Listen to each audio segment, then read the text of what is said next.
Robert and I drove up to Taranaki, to the town of Stratford, from Whanganui, where we turned onto the Forgotten World Highway and stopped at the famous Republic of Whangamomona. There we visited its famous hotel and spoke to one of the locals, then checked out the mode of transport in the town. So, join us as we visit this historic little town. It's so beautiful, you and me. We meant to be in the great outdoors, forever free. Back in 1895, access to Whangamomona was made difficult with muddy, slip-prone tracks. So when the railway from Stratford opened in 1914, the town flourished until World War I hit, and then an horrific flood in 1924 closed the railway for 5 months, where desperate farmers could do nothing but walk off the land. And even swagmen looking for work on the farms vowed never to come back here. The people are too poor. But the remaining population understand the difficulties of living an isolated life, as well as the joy it can bring, and wouldn't trade it for anything. There's all the animals. Well, we actually visited this little village back in 2016, so a few photos from back then will pop up occasionally.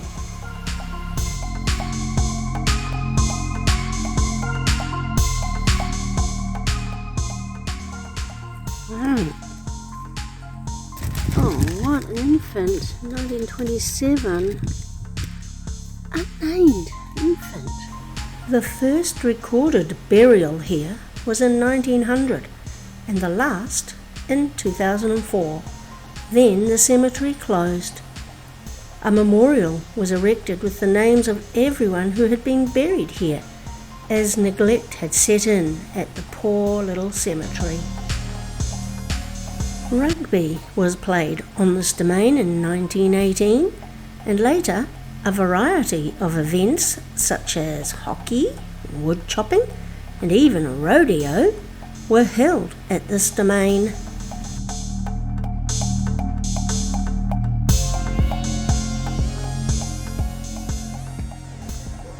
Burgers and beers.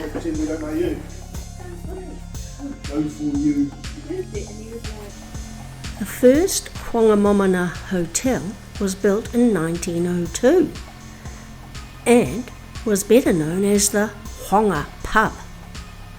But it burnt down 8 years later, and this present-day hotel was built in 1911 and is regarded as being the most remote pub in New Zealand. It has served as a hospital during the influenza pandemic of 1918, where tragically the publican became one of the fatalities. Times were so hard, especially during the Great Depression, where it's believed that the owner of the hotel at the time was desperate to sell, that he threw his wife in with the deal. Go in, have a look. And it's a Category 2 historic place. A former Stratford mayor was having a beer with friends in the Whangamomona Hotel when he recalled a town in England had declared itself a republic. With tongue-in-cheek, he suggested that Whangamomona do the same. The seed was sown, and in 1989, the cult celebrity status of a republic was declared. It has its own flag and passport and president. The first president served for 10 years, who had his name put on the ballot without his knowledge. The second was a goat who won by eating all the other candidates' ballots. He died in office. The third was a poodle who retired after an assassination attempt left him a nervous wreck. The fourth president fought off strong competition from a former president and a cross-dresser called Miriam. And Myrtle the turtle solved the problem of animal presidents having short lifespans, but unfortunately Myrt died in office too, and the current president is the first female president who happens to run the local pub. The post office served this community for 93 years and employed over 20 postmasters in that time. Mail was brought in by train from Stratford, then by rural delivery vans. But the declining population of Whangamomona and its isolation closed the post office.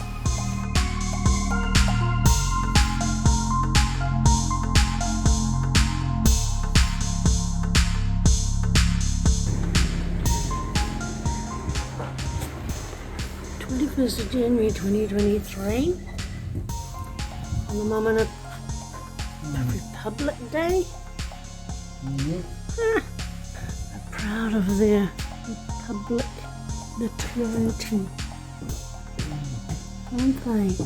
On the biennial Republic Day celebrations, unique entertainment is on offer, from sheep races, gumboot throwing, possum skinning, to sweepstakes guessing where a cow would drop its poo, to how long would a car last that was drained of oil and water until it seized up.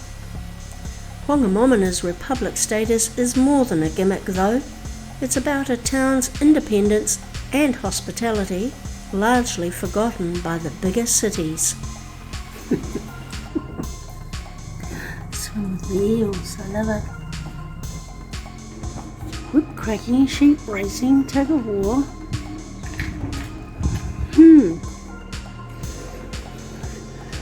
Accommodation. In 1943, Whangamomona had a great fire where the owner of the butchery pulled his butchery down to create a fire break to save the hotel and post office from burning down.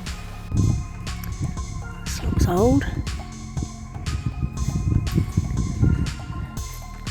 That's where they used to tie the horses up by the look of that. Wowee, now that's old, isn't it?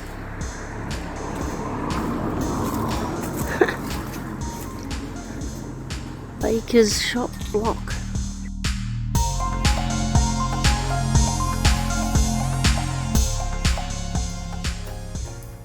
From all the rains we've had, the river's dirty.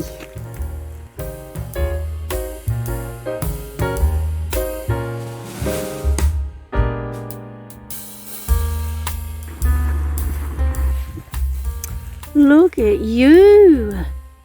Remind you of your horse when you were young, Grandad. Crackers, you are just beautiful. Wow. Yes. Look at you, I know. Oh, you like me better, don't you? I know. Bye-bye then. We're carrying on, okay? Bye-bye. See you later. Yep.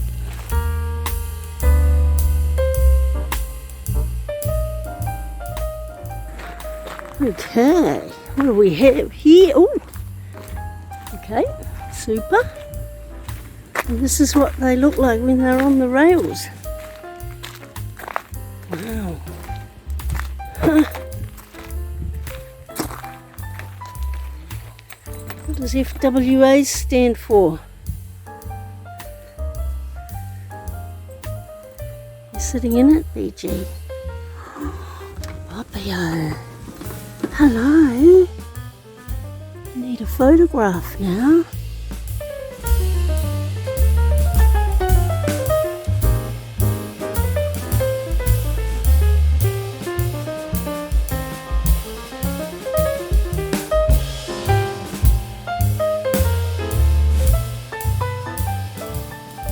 Whangamomona. original. It's old as old.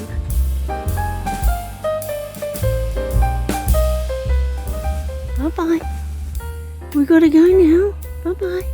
When the local government reforms of 1989 made Whangamomona part of the Manawatu Whanganui district, well, that's when the town kicked up a fuss, refusing to be anywhere but in the Taranaki district, so declared themselves a republic in protest. Look at you. Aren't you clever? Eh?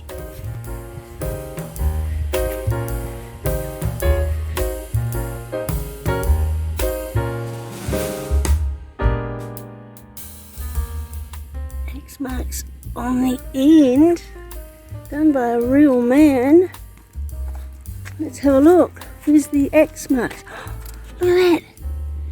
X marks the spot, done by a real man.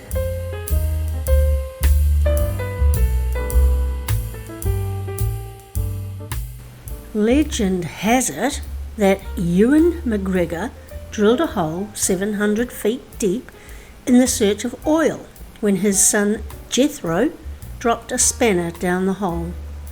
It was this incident that termed the saying, "a spanner in the works." The spanner wasn't retrievable, so another hole was dug, this time 1,200 feet deep, where gas was struck, but alas, Ewan's other son, Cletus, fell into this hole, which ended all prospecting on the site. What have we got here, Bobby? An exchange? What are they exchanging? Just the books and boxes of eggs. Really? Oh, there's DVDs. Oh, that's cute, isn't it? The idea is leave something, take something, share, yet the kindness, upload a picture to the Facebook page. Oh, they have a Facebook page. You are in the 21st century.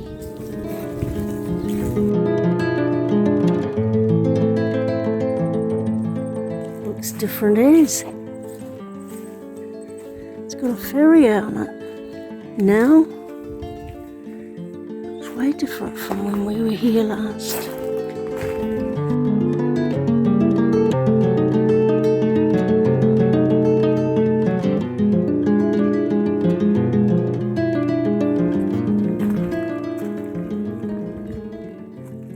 Ran third one day in a pack horse race in 1910. There's Dolly Gray.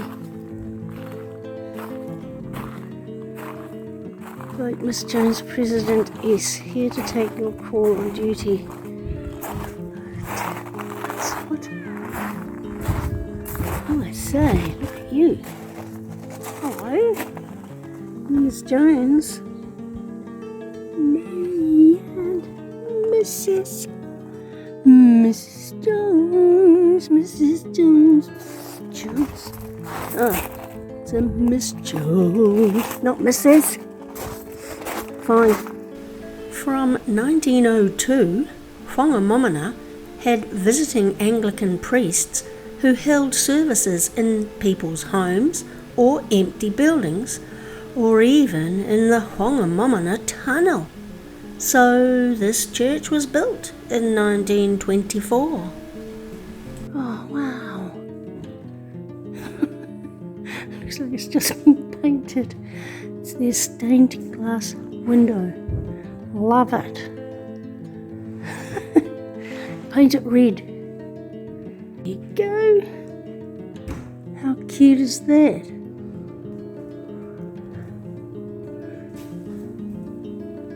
Tree of Hope. Cheers, have a great day. There we go. Right, done.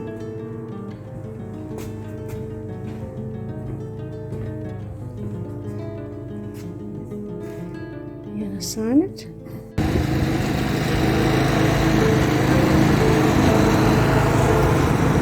Oh, it's there in a minute.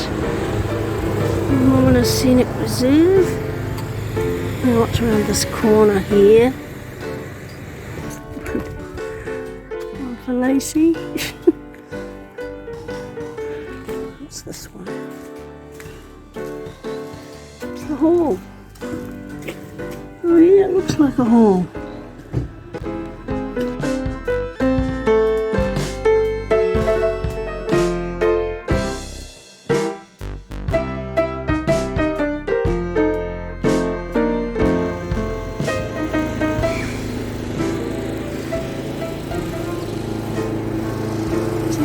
Honey Park? Where? Presidential Park.